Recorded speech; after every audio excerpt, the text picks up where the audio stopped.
मैंने सबकी सुनी और आप गैर हाज़िरी को कुछ और रंग में देख रहे होंगे कि कोई मसरूफ़ियत है या क्या। मैं इस अंदाज में इसको ले रहा था कि जब ये गर्द बैठ जाए एक दफ़ा तो फिर आराम से बात करेंगे, क्योंकि वहाँ आप सारों को पता ही होगा कि जिस जिस तरह डेवलपमेंट्स होती रहीं और फिर कौन सा झूठ अच्छे लहजे में बोला गया, कौन सा झूठ तल्ख लहजे में बोला गया, और कहाँ बदनीयती साफ़ सुथरे कपड़े पहन कर फिर रही थी और कहाँ बदनीयती नंगी नाच रही थी। ये सारा सामने नज़र आ रहा था आप लोगों को, और किरदार तकरीबन वही थे ड्रामे के। और दूसरा सबसे एक करीहुल मंज़र पहलू ये था कि जब वो हाइप क्रिएट हो रही थी सारी, तो उससे क्या होता कि एक ऐसा आदमी जिसको अदरवाइज़ सादिक व अमीन के टाइटल दिए गए हैं, लेकिन वो इंटेलेक्चुअली परले दर्जे का डिसऑनेस्ट है और उसमें कही हुई बात का पहरा देने की इस्तिताअत भी नहीं है। फिर उसका दूसरा मसला ये है कि वो अपनी ज़ात में कोई फ़िलासफ़ियाँ ऐसी घड़ के ज़रूरी नहीं समझता कि उन फ़िलासफ़ीज़ और उसके उन थाट्स और उनकी अंडरस्टैंडिंग्स की ख़ारिज से कोई गवाही आए और बाहर से भी उसकी एक एक्सेप्टेंस भी हो। वही पंजाबी वाला कहते हैं ना, आपे मैं रजी पूजी थे आपे मेरे बच्चे जी हूँ। लेकिन जाहिर है कि वो आना और फिर उसका मुसल्लत होना और फिर उस तसल्लुत को एक आइनी हैसियत मिलनी, फिर उसको सपोर्ट मिलनी, इसमें मुख्तलिफ स्टेजेस थी। हर स्टेज बड़ी मकरूह थी और है, ये नहीं है कि अभी कराहत के और बदमंजरी के और घटियापन की जो लहर थी वो गुज़र गई है और अब पानी उतर जाएगा तो फिर आप सफाइयाँ शफाइयाँ करके तो उसके बाद नई तामीर कर लेंगे। अभी उसका कोई इम्कान नहीं है। अभी वही सूरत हाल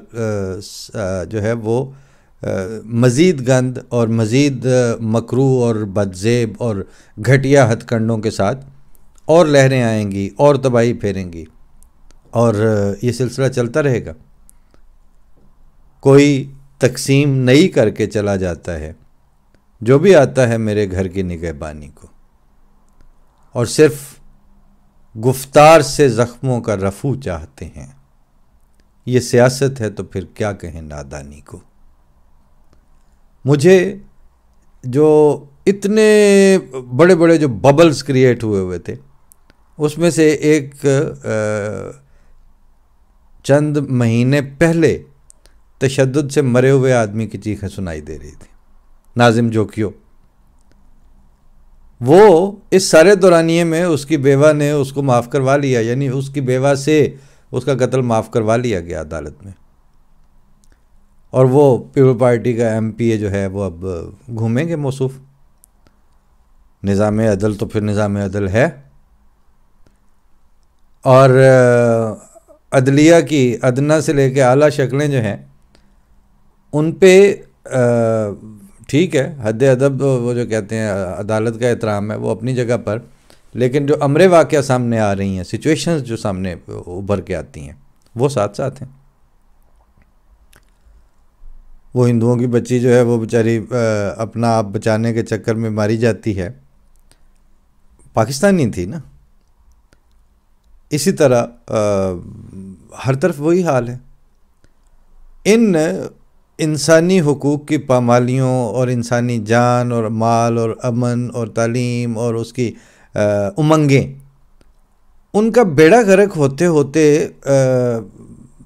एक ज़माना हो गया और अभी भी उसी शिद्दत से जारी है। लेकिन उसके पैरेलल कुछ वास्कटें पहन के आ जाएं, कोई लैंड क्रूज़रों पे घूम रहे हैं, जोड़ तोड़ चल रहे हैं, इतने जी हमने पकड़ लिए हैं, इतने हमने बिठा लिए हैं। तो मैंने उन दिनों सोचा था कि एक आर्टिकल ही लिख दूं, और उन्वान, ज़ाहिर है उन्वान पहले आ जाते हैं बाज़ दफ़ा किसी कालम के, तो वो मेरे जहन में यही उन्वान आ रहा था, या ये वजह आ रही थी, या उसकी पंच लाइन ये आ रही थी कि गांव में जो पखाने वाला लोटा है उससे वज़ू नहीं किया जाता। तो अब टॉयलेट के लोटों से अगर आइन को वज़ू कराने निकले थे तो फिर उसका यही हशर होना था, और हो गया। मुझे ज़ाती तौर पर एक ऐसी, यानी ठीक है वो अदम एतमाद होता, बंदे का शक्ल ना देखने को मिलती, लेकिन उसके नतीजे में क्या मिलता, यानी हमज़ा शहबाज के भाषण जो हैं वो सुनने पड़ते, बिलावल भुट्टो की दानिश्वरी जो है वो सुननी पड़ती, आसिफ जरदारी की खूंडी के पीछे से सीजन्ड सियासतदान जो है उसको भुगतना पड़ता। और जब सारे सुन रहे होते तो हमने भी वही टीवी देखना था ना। और फिर उसके साथ साथ जिनके नज़दीक अब चपरासियों के अकाउंट में अरबों रुपया रखना कोई जुर्म ही नहीं है, वो शाहिद खाकान अब्बासी की वकालत भुगतनी पड़ती। और क्या होता, वकालत से मुराद ये कि वो उनको डिफेंड कर रहे होते।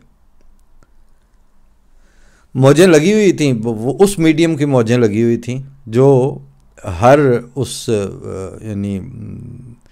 जहाँ कहीं मौत की खबर आती है तो गोरकन को तो बड़ी खुशी होती है ना कि उदी दिहाड़ी लग गई, कब्र खोदने पे लगेगा और उसको इधर उधर से पैसे मिलेंगे। तो वो इंसानी मौत गोरकन के लिए खुशखबरी वाली हैसियत, वो जो सेइंग थी, अलीम साहब का एक आर्टिकल भी था इस पे। तो बहरहाल अब वो तो बगलें बजा रहे हैं सारे, हर जगह पे बैठे,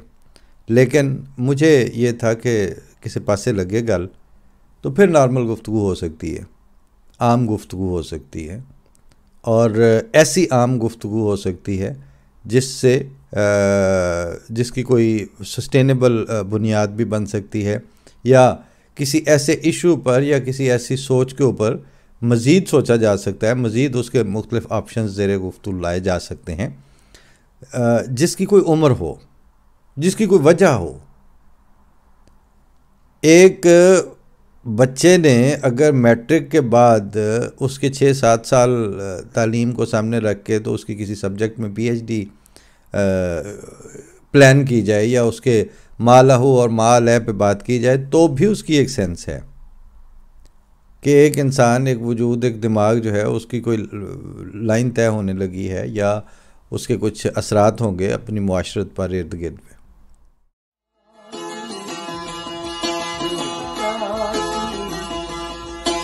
गई